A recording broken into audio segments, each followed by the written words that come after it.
नमस्कार दोस्तों।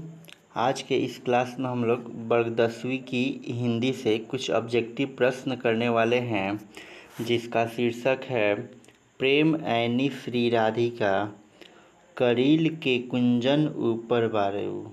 ये जो है इसका शीर्षक है और ये शीर्षक लिखा गया है रसखान के द्वारा। किसके द्वारा लिखा गया है? रसखान के द्वारा लिखा गया है। आपसे कैसे प्रश्न पूछ सकता है उस चीज़ को हम आपको बताते हैं। कहेगा कि प्रेम ऐनी श्री राधिका के कवि कौन है, तो रसखान हो जाएगा।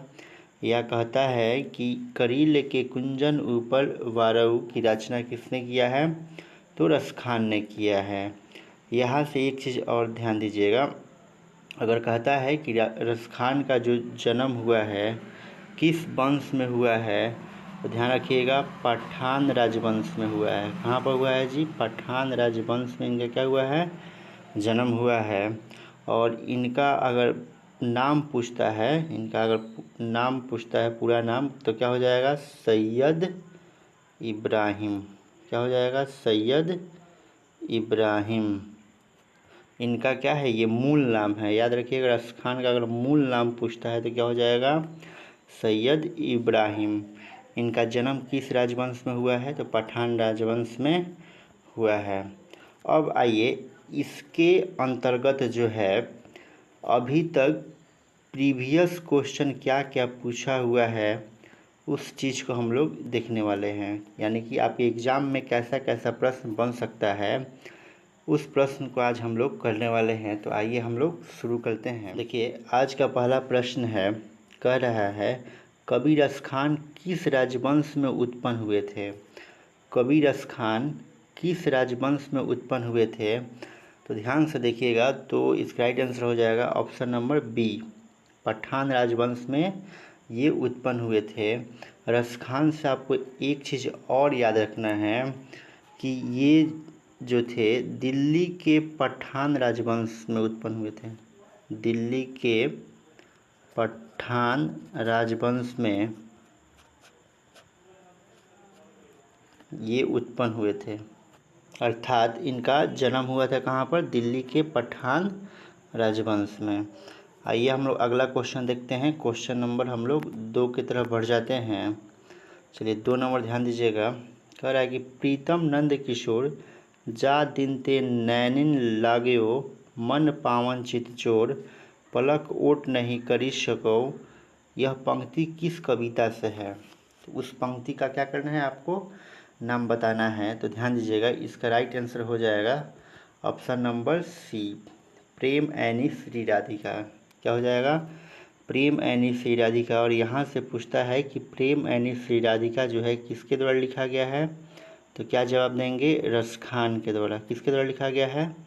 रसखान के द्वारा लिखा गया है। और इनका अगर मूल नाम पूछता है कि इनका मूल नाम क्या है, तो क्या बताएंगे? सैयद इब्राहिम। इनके मूल नाम की चर्चा करता है तो याद रखेंगे सैयद इब्राहिम। कई बार प्रश्न पूछा हुआ है। चलिए अगला क्वेश्चन नंबर देखते हैं। क्वेश्चन नंबर हम लोग 3 देख लेते हैं। और तीसरा क्वेश्चन कह रहा है कबीर रसखान किसके परम भक्त हैं? कबीर रसखान किसके परम भक्त हैं? ऑप्शन को देखिए और जवाब देने का प्रयास कीजिए। तो आप ध्यान से देख रहे होंगे, ऑप्शन ए होगा इसका राइट आंसर। कृष्ण के ये क्या थे? भक्त थे। कौन? रसखान। तो राइट आंसर क्या हो जाएगा? ऑप्शन नंबर ए। यहाँ से आपको एक और चीज़ ध्यान देना है, कभी कभी पूछता है कि रसखान की रचना पूछता है ये प्रेम वाटिका। प्रेम वाटिका कहेगा कि प्रेम वाटिका किसकी रचना है, तो याद रखेंगे ये रचना जो है रसखान की है। तो इस चीज़ को आप ध्यान रखेंगे। चलिए अगला क्वेश्चन हम लोग देखते हैं। क्वेश्चन नंबर 4 देख लेते हैं। कह रहा है चौथा कि प्रेम ऐनी श्री राधिका शीर्षक छंद किस ग्रंथ में संकलित है? प्रेम ऐनी श्री राधिका शीर्षक छंद किस ग्रंथ में संकलित है? बताइए इसका राइट आंसर क्या हो जाएगा चौथा का? तो आप ध्यान से देख रहे होंगे, ऑप्शन नंबर सी, रसखान रचनावली में क्या है? संकलित किया गया है। प्रेम ऐनी श्री राधिका किस छंद ग्रंथ में संकलित है जी? रसखान रचनावली में। अब देखिएगा, अगर आपसे पूछता है कि सुजान रसखान जो है किसकी रचना है, तो ये जो है रसखान की ही रचना है, याद रखेंगे। इसके अतिरिक्त कहेगा कि प्रेम वाटिका किसकी रचना है, तो रसखान की ही रचना है। इतना चीज़ आपको क्या करना है, ध्यान रखना है। आइए अगला क्वेश्चन देखते हैं हम लोग। 5 नंबर देख लेते हैं। 5वां है, कह रहा है कि रसखान का मूल नाम क्या है। अभी आपको हम बताए हैं, बताइए इसका राइट आंसर क्या होगा। तो ध्यान से देख रहे होंगे, ऑप्शन नंबर ए सैयद इब्राहिम इसका क्या होगा, राइट आंसर हो जाएगा।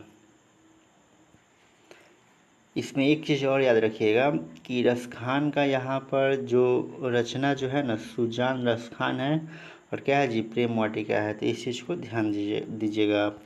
चलिए अगला क्वेश्चन देखते हैं। क्वेश्चन नंबर हम लोग 6 देख लेते हैं। और छठा कह रहा है कि दान लीला किसकी रचना है। दान लीला किसकी रचना है, तो ध्यान दीजिएगा। ये दान लीला जो है, इस चीज़ को आप याद रखिएगा, दान लीला जो है सुंदर लाल शर्मा की रचना है। किसका है, सुंदर लाल शर्मा की रचना है। और ये रचना कब लिखा जाता है, 1913 में ये रचना लिखा जाता है। लेकिन ऑप्शन के अनुसार देखिएगा, तो इसमें ऑप्शन नहीं दिया है, सुंदरलाल शर्मा नहीं दिया है, तो आप जो है यहाँ पर बी ऑप्शन ले सकते हैं। जब ये ऑप्शन नहीं देगा सुंदरलाल शर्मा, तो रसखान ही हम लोग टिक आउट करेंगे। चलिए अगला क्वेश्चन हम देख लेते हैं। क्वेश्चन नंबर जो है 7 नंबर देखिएगा। कह रहा है 7वां कि रसखान की रचना किसके शासनकाल में हुआ। रसखान की रचना किसके शासनकाल में हुआ, बताइए इसका राइट आंसर क्या हो जाएगा 7 का। तो ध्यान दे रहे होंगे ऑप्शन नंबर बी पर, जहांगीर, यानी कि जहांगीर के शासनकाल में ये रसखान क्या करते थे, रचना करते थे इन्हीं के दरबार में। तो रसखान की रचना किसके शासनकाल में हुआ करता था, तो जहांगीर के शासनकाल में। राइट आंसर क्या हो जाएगा, ऑप्शन नंबर बी हो जाएगा। ये अगला क्वेश्चन देखते हैं हम लोग। क्वेश्चन नंबर जो है 8 नंबर, पहले सुजान रसखान में किसकी भक्ति का वर्णन है। सबसे बताइए कि ये रचना जो है सुजान रसखान जो है, ये किसकी रचना है, तो रसखान की रचना है। किसकी रचना है, रसखान की रचना है। कह रहा है कि सुजान रसखान में किसकी भक्ति का वर्णन है, तो याद रखिएगा कृष्ण की भक्ति का क्या है, इसमें वर्णन किया गया है। तो क्वेश्चन नंबर 8 का राइट आंसर हो जाएगा ऑप्शन नंबर बी हो जाएगा। आई होप कि आप सारे ऑब्जेक्टिव प्रश्न को बहुत ही आसानी से समझ जा रहे होंगे। कोई भी अगर समस्या होती है तो आप कमेंट बॉक्स में ज़रूर बताने का प्रयास करेंगे। आइए हम लोग अगला क्वेश्चन देखते हैं। क्वेश्चन नंबर 9 नंबर कह रहा है, कि रसखान की काव्य भाषा क्या है। रसखान की काव्य भाषा है, तो ध्यान रखिएगा रसखान की काव्य भाषा जो है ब्रज भाषा है। याद रखेंगे रसखान की काव्य भाषा क्या है, ब्रज भाषा है। देखिएगा एक चीज़ याद रखिएगा, रामायण जो लिखा गया है किस भाषा में लिखा गया है, अवधी में रामायण। चलिए अगला क्वेश्चन हम लोग देख लेते हैं। क्वेश्चन नंबर जो होगा 10, कह रहा है कि स्वच्छंद काव्य धारा का प्रवर्तक है। स्वच्छंद काव्य धारा के प्रवर्तक कौन है जी, तो क्या हो जाएगा, रसखान हो जाएगा। राइट आंसर क्या हो जाएगा, ऑप्शन नंबर ए। चलिए अगला क्वेश्चन हम लोग देखते हैं। क्वेश्चन नंबर जो होगा 11 हो जाएगा। कह रहा है ऐनी का अर्थ क्या होता है। तो ये जो क्वेश्चन लिया गया है 11 नंबर, ये शब्दार्थ से लिया गया है। इसका मतलब होता है खजाना। ऑप्शन नंबर बी जो होगा राइट आंसर होगा। अब देखिएगा इसमें एक चीज़ याद रखिएगा, कभी कभी आपसे पूछ लेता है कि दृग, क्या दृग का प्रवाची शब्द क्या होगा। लोचन पूछ लेता है कि लोचन का प्रवाची शब्द क्या होगा। तो याद क्या रखेंगे, आँख। ये सब जो है आँख का प्रवाची शब्द है। क्या है, क्या है, दीर्घ है और लोचन है। ठीक, चलिए अगला क्वेश्चन हम देखते हैं। क्वेश्चन नंबर 12, रसखान के बारे में टिप्पणी किसने लिखी है। रसखान के बारे में टिप्पणी किसने लिखी है, तो ध्यान दीजिएगा इसका राइट आंसर हो जाएगा option number A, doctor Vijendra ने। चलिए अगला क्वेश्चन हम देख लेते हैं। क्वेश्चन नंबर 13 है, इम्पोर्टेंट है। रसखान के रचनाकाल के समय किसका राज्यकाल था। रिपीट किया है क्वेश्चन, रसखान के रचनाकाल के समय किसका राज्यकाल था जी, जहांगीर का था। ऑप्शन नंबर सी क्या हो जाएगा, राइट आंसर हो जाएगा। आइए अगला क्वेश्चन देखते हैं। देखिएगा क्वेश्चन नंबर 14 करेक्ट। कौन सी कृति रसखान की नहीं है? रसखान की कौन है? प्रेम वाटिका है, ठीक है, सुजान रसखान है। अब देखिएगा यहाँ पर जो है अष्टयाम जो है किसकी रचना है जी? तो याद रखेंगे नाभादास की। किसकी रचना है? नाभादास की रचना है। उसके बाद ध्यान देंगे ये जो देख रहे हैं प्रेम फुलवाड़ी जो देख रहे हैं ये किसकी रचना है? प्रेम फुलवाड़ी, तो ये जो है भारतेंदु हरिश्चंद्र की रचना है। भारतेंदु हरिश्चंद्र की रचना है। तो इसके राइट आंसर देखने का प्रयास कीजिएगा, तो इसमें आपको राइट आंसर नहीं मिल पाएगा, क्योंकि प्रेम वाटिका देख लिए किसका है? रसखान का है। सुजान रसखान किसका है? रसखान का ही है। अब कह रहा है कि रसखान की नहीं है, तो ये दोनों रचना जो है रसखान की नहीं है, क्योंकि अष्टयाम जो है ये जो है नाभादास की है और प्रेम फुलवाड़ी भी भारतेंदु हरिश्चंद्र की है। तो ये दोनों रचना जो है रसखान की नहीं है, तो इस चीज़ को आप ध्यान रखेंगे। आइए अगला क्वेश्चन देखते हैं 15 नंबर। किसने कहा था इन मुसलमान हरिजनन पे कोटिन हिंदू वारिये? किसने कहा था इन मुसलमान हरिजन पे कोटिन हिंदू वारिये? तो ध्यान दीजिएगा, इसका राइट आंसर बताने का प्रयास कीजिए। 15 नंबर का ये जो है लेखक कवि परिचय से ये प्रश्न उठाया हुआ है, तो इसका राइट आंसर हो जाएगा option number B, Bharatendu Harishchandra ने ये कहे थे। चलिए अगला क्वेश्चन देखते हैं 16 नंबर, व्याकरण से है। कह रहा है मनमानिक में कौन सा अलंकार है? मनमानिक में कौन सा अलंकार? तो अब ध्यान दीजिएगा, मनमानिक में जो है रूपक अलंकार है। कौन सा? रूपक अलंकार है। तो इस चीज़ को ध्यान रखेंगे, कौन सा अलंकार है? रूपक अलंकार है। चलिए अगला क्वेश्चन देख 17 कह रहा है कि रसखान को पुष्टि मार्ग की किसने दीक्षा दी? रसखान को पुष्टि मार्ग की किसने दीक्षा दी? तो याद रखिएगा ऑप्शन नंबर सी इसका राइट आंसर होगा। गोस्वामी विट्ठलनाथ ने क्या किया था? रसखान को पुष्टि मार्ग में दीक्षा दिया था। अगला क्वेश्चन देखिए क्वेश्चन नंबर 18 कह रहा है रसखान किस काल के कवि हैं? रसखान किस काल के कवि हैं? तो ध्यान रखिएगा ये जो है रसखान है भक्ति काल के कवि हैं। किस काल के कवि हैं? भक्ति काल के कवि हैं। चलिए अगला क्वेश्चन वो देखते हैं। क्वेश्चन नंबर हो जाएगा आपका 19 नंबर। रसखान दिल्ली के बाद कहाँ चले गए? रसखान दिल्ली के बाद कहाँ चले गए? ब्रजभूमि चले गए। कहाँ चले गए? ब्रजभूमि। तो 19 का राइट आंसर क्या हो जाएगा? बी हो जाएगा। चलिए अगला क्वेश्चन देखते हैं 20 नंबर। रसखान की भक्ति कैसी थी? बताइए, सगुण थी कि निर्गुण थी?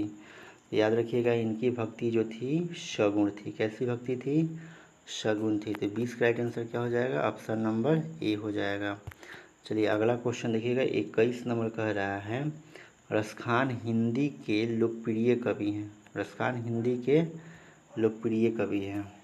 तो सामाजिक के हैं कि धार्मिक के हैं कि व्यंग्यात्मक हैं कि जातीय हैं? तो इसका राइट आंसर क्या हो जाएगा? तो ध्यान दीजिएगा ये जो हैं जातीय कवि हैं। कैसे हैं? जातीय हैं। अगला क्वेश्चन देखिए 22 नंबर कह रहा है 22 नंबर स्वामी विट्ठलनाथ ने रसखान को दीक्षा दी। किस में दीक्षा दी थी? तो अभी बताया था ना जी, ये पुष्टि मार्ग में क्या किए थे? दीक्षा दिए थे। तो इस चीज़ को आप ध्यान रखेंगे। आइए क्वेश्चन नंबर 23 देखते हैं। 23 कह रहा है रसखान ने श्री कृष्ण का लीला गान किस में किया है? रसखान ने श्री कृष्ण का लीला गान किस में किया है? तो ये जो किए हैं सवैयों में किए हैं। किस में किए हैं? सवैयों में किए हैं। और ये सवैया क्या है? याद रखिएगा एक प्रकार का हिंदी में क्या है? छंद है। इस चीज़ को आप ध्यान रखेंगे। चलिए अगला क्वेश्चन देखते हैं हम लोग। अगला क्वेश्चन कह रहा है 24 नंबर आधुनिक काल के साहित्यकार कौन है? तो आधुनिक काल की जब भी बात करेगा तो भारतेंदु हरिश्चंद्र क्या होगा? इसका राइट आंसर हो जाएगा। चलिए आगे हम लोग बढ़ जाते हैं क्वेश्चन नंबर 25 के तरफ। 25 नंबर देखिएगा कह रहा है कि प्रेम वर्ण का अर्थ है। प्रेम वर्ण का अर्थ होता है प्रेम के रंग। प्रेम के रंग। ये क्वेश्चन जो है शब्दार्थ से उठाया हुआ है। चलिए 25 क्वेश्चन अभी तक हम लोग देख लिए हैं। अगर 25 क्वेश्चन में कहीं पर भी डाउट होता है तो आप कमेंट सेक्शन में ज़रूर कमेंट करके बताएंगे। चलिए आगे हम लोग बढ़ जाते हैं, क्वेश्चन नंबर 26 की तरफ हम लोग बढ़ जाते हैं। और देखिएगा क्वेश्चन नंबर 26 जो है बहुत ही इम्पोर्टेंट है। 26 नंबर कह रहा है कि माली मालिन कौन सा समास है। माली मालिन में कौन सा समास है, तो इसमें जो होता है द्वंद्व समास होता है। कौन सा समास, द्वंद्व समास। द्वंद्व समास में याद रखिएगा जब बीच में क्या दे दे, योजक चिन्ह दे दे, योजक चिन्ह दे दे तो समझिए कि उसमें क्या है, द्वंद्व समास है। योजक चिन्ह का प्रतीक कैसा होता है, ऐसे होता है योजक चिन्ह। देखिए माली और माली में दिया है ना बीच में, क्या हो जाएगा, द्वंद्व समास हो जाएगा। चलिए आगे हम लोग बढ़ते हैं और अगला प्रश्न है 27 नंबर है। डॉक्टर विजेंद्र के अनुसार खान की मृत्यु कब हुई। तो ध्यान रखिएगा इसका राइट आंसर क्या हो जाएगा, ऑप्शन नंबर बी 1618 ईस्वी में। अब देखिएगा क्वेश्चन नंबर 28 नंबर देख लीजिए। कह रहा है 28 नंबर कि रसखान का जन्म कब हुआ। रसखान का जन्म कब हुआ, तो ध्यान दीजिएगा, याद रखिएगा रसखान का जन्म जो हुआ 1533 ईस्वी में हुआ। और पूछेगा कि कहाँ हुआ है, क्या बताएंगे, दिल्ली के पठान राजवंश में। याद रखेंगे दिल्ली के पठान राजवंश में। चलिए अगला क्वेश्चन देखते हैं। क्वेश्चन नंबर हम लोग का हो जाएगा 29 नंबर। 252 वैष्णव की वार्ता के आधार पर रसखान का जन्म कहाँ हुआ था। तो कहाँ हुआ था जी, अभी तो हम बताए ना। तो इसका राइट आंसर क्या हो जाएगा, ऑप्शन नंबर डी, दिल्ली में हुआ था। कहाँ पर, दिल्ली में हुआ था। चलिए आगे हम लोग बढ़ जाते हैं और अगला क्वेश्चन होगा 30 नंबर। कह रहा है कि प्रेम ऐनी से राधिका में कितने दोहे संकलित हैं। प्रेम ऐनी से राधिका में कितने दोहे संकलित है, तो याद रखेंगे इसमें जो है 4 दोहा संकलित है। और प्रेम ऐनी से राधिका किसके द्वारा लिखा गया है, रसखान के द्वारा। तो इस चीज़ को भी आप ध्यान रखेंगे। चलिए अगला क्वेश्चन देख लीजिए। कह रहा है 31 नंबर कि करील के कुंजन ऊपर बारहू के अंतर्गत कितने सवैया संकलित है। आपको हम बताए क्या हैं, सवैया जो है हिंदी का एक छंद है। क्या है, छंद है।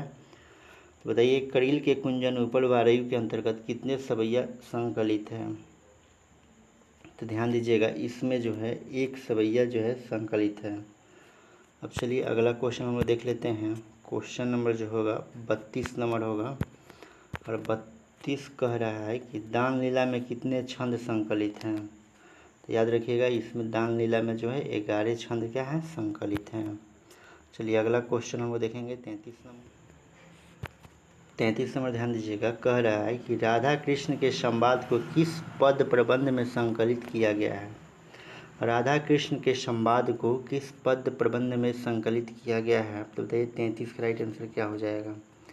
तो ये जो मिलेगा दान लीला में मिलेगा। किसमें, दान लीला में। तो ऑप्शन नंबर इसका सी क्या हो जाएगा, राइट आंसर हो जाएगा। कहेगा अष्टयाम किसकी रचना है, तो याद रखेंगे ये जो है नाभादास की रचना है। किसकी रचना है, नाभादास की। कहेगा सुजान रसखान किसकी रचना है, तो ये खुद जो है रसखान की रचना है।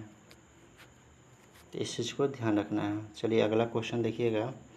कह रहा है कि मालिन माली किसे कहा गया है। मालिन माली किसे कहा गया है, तो आप पढ़े होंगे तो इसमें बताया गया होगा राधा और कृष्ण को। ऑप्शन क्या हो जाएगा, ए सही हो जाएगा। अगर पूछता है कि सीताराम में कौन सा समास है, तो क्या हो जाएगा, द्वंद्व समास। द्वंद्व समास अभी बताया था कि बीच में योजक चिन्ह, योजक चिन्ह कैसे, ऐसे।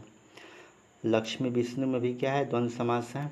ठीक है ना। पार्वती शिव में भी द्वंद्व समास है। राधा कृष्ण में भी द्वंद्व समास है। चलिए आगे बढ़ जाते हैं हम लोग। कह रहा है 35, इस पाठ में चित्तचोर किसे कहा गया है। चित्तचोर का मतलब मन को चुराने वाला। तो राइट आंसर क्या हो जाएगा, ऑप्शन नंबर बी, कृष्ण को बोला गया है। अब चलिए भारतेंदु हरिश्चंद्र जो है किस काल के कवि हैं, तो याद रखिएगा आधुनिक काल के कवि हैं। किस काल के, आधुनिक काल के कवि हैं। आइए क्वेश्चन नंबर 36 देख लेते हैं। 36 कह रहा है कि रसखान किस विषय में सिद्ध हैं। रसखान किस विषय में सिद्ध थे, तो बताइए इसका राइट आंसर क्या हो जाएगा। 36 का ऑप्शन नंबर ए देख रहे होंगे, सवैया छंद में क्या थे, ये सिद्ध थे। तो ऑप्शन नंबर क्या हो जाएगा, ये इसका राइट आंसर हो जाएगा। अगर आपसे पूछा जा रहा है कि ये जो है प्रेम वाटिका जो है किसके द्वारा लिखा गया है, तो सही जवाब क्या होगा, तो ध्यान देंगे प्रेम वाटिका जो लिखा गया है ये आपका रसखान द्वारा लिखा गया है। तो इस चीज़ को आप ध्यान रखेंगे। अगला प्रश्न जो है 37 नंबर कह रहा है कि सुजान रसखान किन की रचना है। तो पीछे बताए थे कि ये भी क्या है, रसखान की रचना है। तो आ जाएगा प्रेम वाटिका कहे चाहे सुजान रसखान कहे, ये किसकी रचना है, रसखान की है। चलिए अब बहुत ही क्वेश्चन कम बचा हुआ है। चलिए 38 नंबर वो देख लेते हैं। कह रहा है 38, सवैया एवं छंद के सिद्ध कवि थे। सवैया एवं छंद के सिद्ध कवि कौन थे, तो ये रसखान ही थे। और इनकी रचना याद रखेंगे हम लोग क्या, सुजान रसखान। अभी आया था ना जी, सुजान रसखान, बहुत बार पूछा हुआ है। चलिए आगे हम लोग ध्यान देते हैं, क्वेश्चन नंबर 39 पे ध्यान देते हैं। 39 कह रहा है संप्रदाय मुक्त कृष्ण भक्त कवि कौन थे, तो यही थे। कौन थे, रसखान थे। कृष्ण भक्त कवि हैं कौन, रसखान हैं। और आज का लास्ट क्वेश्चन है क्वेश्चन नंबर 40। ध्यान से देखिए, गलत नहीं होना चाहिए, लास्ट है। 40 कह रहा है कि रसखान की कृति है। रसखान की कृति कौन सा है, प्रेम वाटिका है। कौन है जी, प्रेम वाटिका। लेकिन जो ऑप्शन दिया है उस ऑप्शन को भी जानना क्या है, आवश्यक है। अब देखिए कहा जाएगा कि दोहा कोश जो है किसकी रचना है, तो याद रखिएगा ये दोहा कोश जो है सरहप्पा की रचना है। किसकी रचना है जी, दोहा कोश सरहप्पा की रचना है। अब पूछा जाएगा आपसे कि ये पृथ्वीराज रासो जो है किसका रचना है, तो याद रखेंगे चंद बरदाई का, चंद बरदाई की रचना है। पृथ्वीराज रासो जो है किसकी रचना है जी, चंद बरदाई की रचना है। उसके बाद आपसे देखिए ऑप्शन नंबर सी में देखिएगा, कहेगा कि मृक्ष कटिकम जो है किसकी रचना है, तो याद रखिएगा ये मृक्ष कटिकम जो है शूद्रक की रचना है। किसकी है, शूद्रक, लिख देते हैं। देखिए शूद्रक की रचना है। तो अभी आप क्या सीखें कि प्रेम वाटिका किसकी रचना है, रसखान की रचना है। मृक्ष कटिकम किसका है, शूद्रक की रचना है। दोहा कोश जो है सरहप्पा की रचना है। और ये जो थे हिंदी के पहले कवि थे। हिंदी का पहला कवि अगर कहा जाए कौन है, तो सरहप्पा ही हो जाएंगे। पृथ्वीराज रासो जो है किसकी रचना है, चंद बरदाई की रचना है। ये जो पृथ्वीराज रासो है किसके जीवन पर आधारित है, तो पृथ्वीराज चौहान के जीवन पर ये रचना आधारित है। आई होप कि आप जो है 40 क्वेश्चन जो है बहुत ही आसानी से समझ गए होंगे। और आप जो है कमेंट सेक्शन में ज़रूर कमेंट करके बताएंगे कि आपका जो है इस सेशन में कितना क्वेश्चन सही हुआ। मिलते हैं नेक्स्ट वीडियो में, तब तक धन्यवाद।